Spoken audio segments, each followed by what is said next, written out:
Edmond Richard.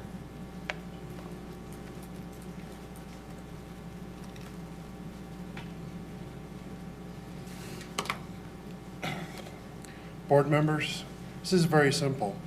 You obviously have a group of people which are upset in the community. You guys don't have any job or ability to vet. So one of the things you guys should be discussing is actually putting an RF whatever for a company which just vets everyone. Think about it. When you look at the people sitting at the table, how many of them are temporary or felons? Every time you guys put someone up there, they're going to be attacked. So, you know, the interim is basically like a Kelly girl, okay? It's going to be a retired person. If you don't have someone check them out, we're going to be going through this over and over again. What I mean over and over again, I know for at least 12 years, we've been going through superintendents like their fall fashion lines. We need to stop this. So you guys need to hire someone who can actually dig into their background and say, look, person A has these qualifications, person B has these marks against them.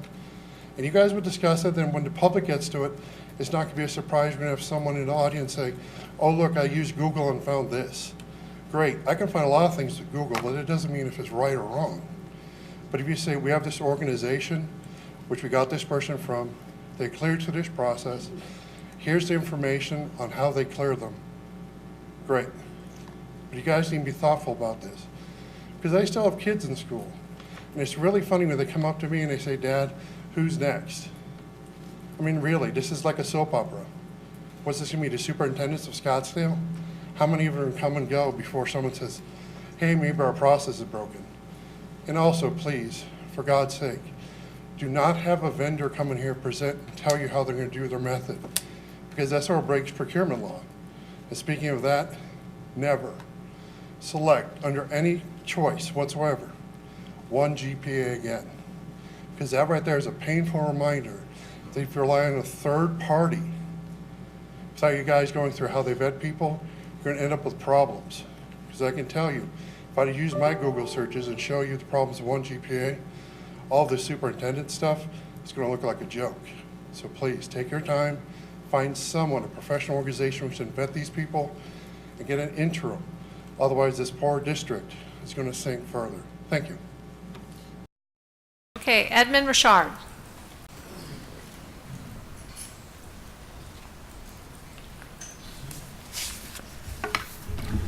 Good day, board members, Dr. Creekard. Dr. Creekard, don't take this personally, but many people in the community think you're the best thing since sliced bread.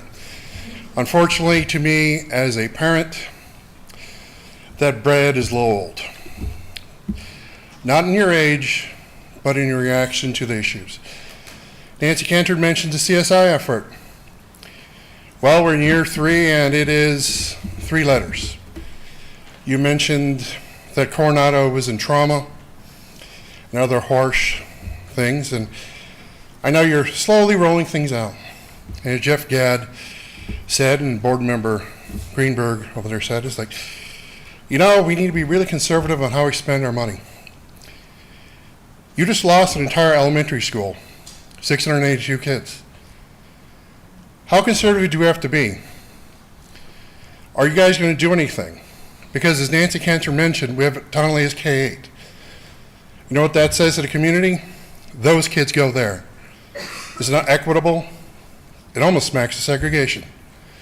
But you guys have absolutely no plan how to move forward. I understand I can wait. And you know, I've been told that for over a decade. Enough waiting. Enough with this, oh, SUSD is a bank, we're going to hold on to this money. You know what you guys should do? Hey, look, Coronado, hey, its attendance is, well, way down. We have space. We're going to set up a junior high school. Do you know why? Because we have faith in this community. If you don't do that, you know you're telling me and the rest of the community, we're willing to sacrifice that part of the community for the whole. But for how long? For how many more years are you going to lose an entire elementary school's worth of kids before you guys realize the district's on fire and changing wiper blades in a car? It's like, oh, we can do this, we can survive. You're not. Dr. Creekard, you will retire. Someone else will take your place. These board members will change. But I can guarantee you, or I should probably bet all of you, in 5 years, will Tonelli K still exist, or you guys can finally give them an equitable education solution. Are we going to still have Coronado? Because in 5 years, according to the Applied Economic Study, we're not going to have enough kids to hold open this high school. What's your plan for that? Plan is not a bad 4-letter word. Use it. Oh, and by the way, the combination of Yavapai and Hohokam, the heave-ho plan as I call it, someone needs to stand up and say, this is why we're doing it, I own it, I'm going to make this very public why we're doing it. Because until you do that, you're going to heave-ho an entire district. And that is very sad. Thank you. Okay, our first public comment is from Edmond Richard.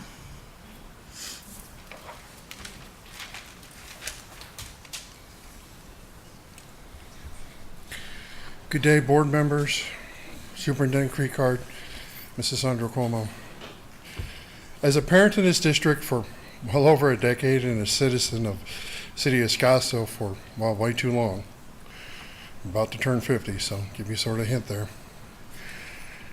I have found throughout my professional and personal life, it is very difficult to stay calm and rational when there are critical issues to be addressed and they get pushed aside.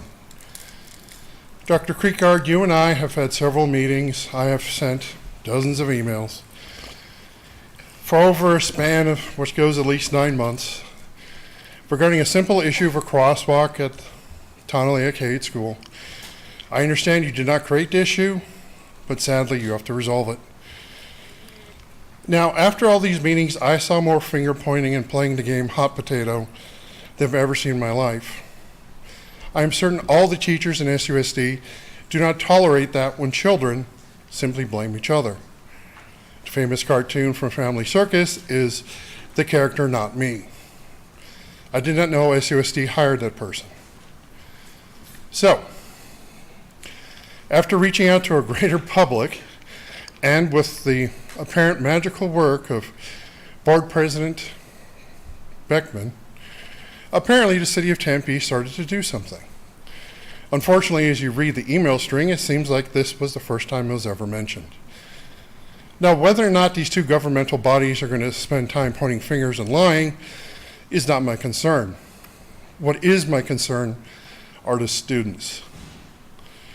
Right now, I sent you guys a schedule because I will not believe a crosswalk until it's actually painted there and I see signs. And I expect someone in the district to take ownership of that and communicate to the community about that.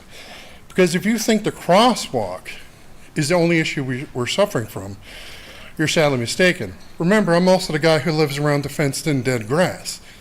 Yeah, the Tonalea property is 68th and Oak. I'm also the person who doesn't have a middle school because of the wonderful Tonalea K-8 creation, which leads to what? I have constantly emailed you guys and women. At this point, I'm really wondering, does anyone actually read this?